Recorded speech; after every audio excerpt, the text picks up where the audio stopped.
Hi കൂട്ടുകാരെ, പുതിയൊരു വീഡിയോയിലേക്ക് എല്ലാവർക്കും സ്വാഗതം. രാവിലെ വിളക്കൊക്കെ കൊളുത്തി പ്രാർത്ഥിച്ചു. ഞാൻ സാധാരണയായിട്ട് കോട്ടൺ ഉപയോഗിച്ചാണ് വിളക്ക് തിരി തെളിക്കാറുള്ളത്. അപ്പം കോട്ടൺ കഴിഞ്ഞു പോയായിരുന്നു. അപ്പം റെഡിമെയ്ഡായിട്ടുള്ള തിരിയാണ് ഞാൻ കൊളുത്തിയത്. പക്ഷേ അതെനിക്ക് അത്ര ഒരു ഇഷ്ടം തോന്നുന്നില്ല.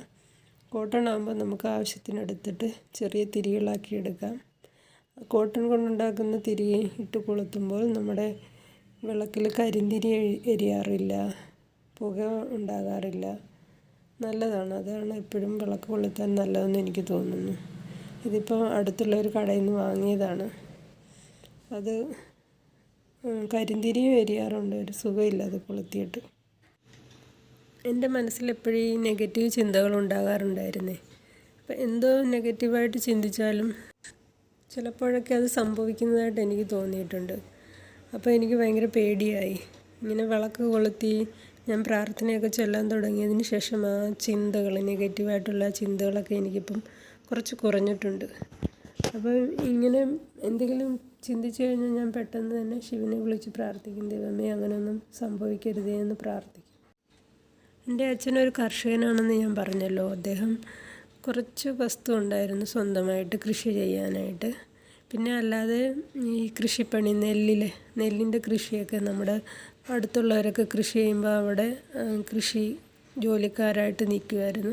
അപ്പം പണ്ടൊക്കെ ഇങ്ങനെ നെല്ല് കൃഷിയാകുമ്പം നമ്മൾ നെല്ല് കൊയ്ത് കൊടുത്തിട്ട് അതിൻ്റെ നെല്ലെടുത്ത് അവർക്ക് കൊടുക്കും. അതിൻ്റെ കുറച്ച് ഒരംശം നമുക്കും തരും. അങ്ങനെ ആ നെല്ല് കൊണ്ടുവന്ന് നമ്മൾ വീട്ടിൽ പത്തായത്തിലിട്ട് സൂക്ഷിക്കും. പിന്നെ നമ്മുടെ വീട്ടിലുള്ള കുറച്ച് വസ്തുവിൽ നിന്നും അതുപോലെ നെല്ലെടുക്കും.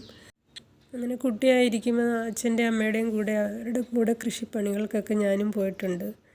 സ്കൂളില്ലാത്ത ദിവസങ്ങളിലും സ്കൂൾ വിട്ട് വരുന്ന സമയത്തുമൊക്കെ പോയി ചെയ്തിട്ടുണ്ട്. അപ്പോൾ അതൊക്കെ ഓർക്കുമ്പോൾ ഇപ്പം നല്ല സന്തോഷം തോന്നുന്നുണ്ട്. ആ സമയത്തൊക്കെ ചെയ്ത കാര്യങ്ങൾ അന്നൊക്കെ കഷ്ടപ്പാടായിട്ട് തോന്നുമായിരുന്നു, ഇപ്പോഴും ഈ ജോലി ചെയ്യണമെന്ന്. എന്നാലും അവരെ സഹായിക്കാൻ നല്ല സന്തോഷമുണ്ടായിരുന്നു കേട്ടോ. നമ്മൾ ചെന്ന് അവർ കൊയ്ത് വയ്ക്കുന്ന കറ്റയെടുത്ത് വീട്ടിൽ കൊണ്ടുവരികയും പിന്നെ അത് തല്ലി എടുക്കാൻ പോകുമ്പോൾ കുറച്ച് ദിവസം കഴിഞ്ഞ് അത് പോയി തല്ലി എടുക്കണമല്ലോ. അപ്പോൾ അത് തല്ലി കൊടുക്കും. തല്ലി ഇടുന്ന കച്ചി അത് കൊണ്ടുപോയി റോഡിലും അയ്യത്തുമൊക്കെ വിരിച്ച് അങ്ങനെയൊക്കെ എടുക്കുമായിരുന്നു. അപ്പോൾ അവരെയൊക്കെ സഹായിക്കാൻ പല വീടുകളിലും അങ്ങനെ കൃഷിക്ക് സഹായിക്കാൻ ഞാൻ അമ്മയുടെ അച്ഛൻ്റെയും കൂടെ പോയിട്ടുണ്ട്. ഞാൻ മാത്രമല്ല, എൻ്റെ 2 സഹോദരങ്ങളും. അങ്ങനെ ഞങ്ങളുടെ കുട്ടിക്കാലമൊക്കെ അങ്ങനെയായിരുന്നു. പഠിക്കാൻ ഞാൻ മിടുക്കിയായിരുന്നു. മിടുക്കിയെന്ന് പറയാൻ 8ാം ക്ലാസ് വരെയും പഠിക്കില്ലായിരുന്നു. എങ്ങനെയാണ് പഠിക്കേണ്ടതെന്നൊന്നും അറിയില്ലായിരുന്നു. സ്കൂളിൽ പോകും, ട്യൂഷനും പോകും, നോട്ട്സ് എല്ലാം കൊണ്ടുവന്ന് വയ്ക്കും. പക്ഷേ ദിവസം അന്നുള്ള നോട്ട്സൊന്നും പഠിക്കില്ലായിരുന്നു ഞാൻ.